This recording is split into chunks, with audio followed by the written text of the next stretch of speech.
আমরা এখন কথা বলছি সাভার থানা জিয়া মঞ্চের সদস্য সচিব, বিশিষ্ট ব্যবসায়ী ও সমাজসেবক মোহাম্মদ জাকির হোসেন ভাইয়ের সাথে।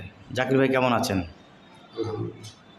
জাকির ভাই, আমরা দেখতে পাচ্ছি যে বর্তমানে নিরীহ ফিলিস্তিনিদের উপরে ইসরায়েলের হামলা শিশুসহ প্রতিনিয়ত মৃত্যুর মুখে ঢলে পড়ছে অসংখ্য মানুষ।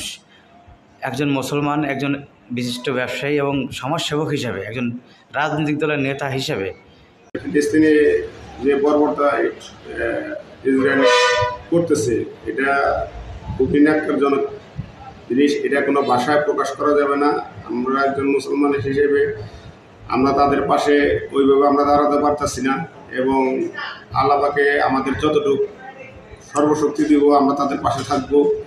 এবং মুসলমান হিসেবে আমার দায়িত্ব এবং সারা পৃথিবীর দায়িত্ব যে এই ফিলিস্তিনিদের পক্ষে আসার জন্য। এই ফিলিস্তিনিদের পক্ষে আমাদের মুসলমান আমরা হলো ভাই ভাই, এবং এত শিশু মানে তারা মারতেছে কি জানতেছে না যে আমি আজকে মৃত্যুর বলে চলে যাব।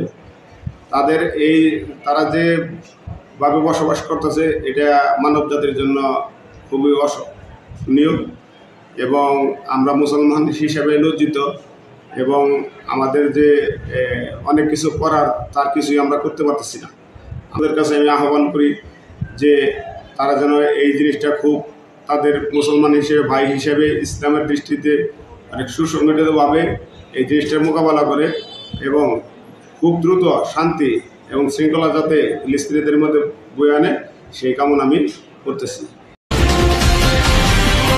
গণ টেলিভিশন, গণমানুষের কথা বলে।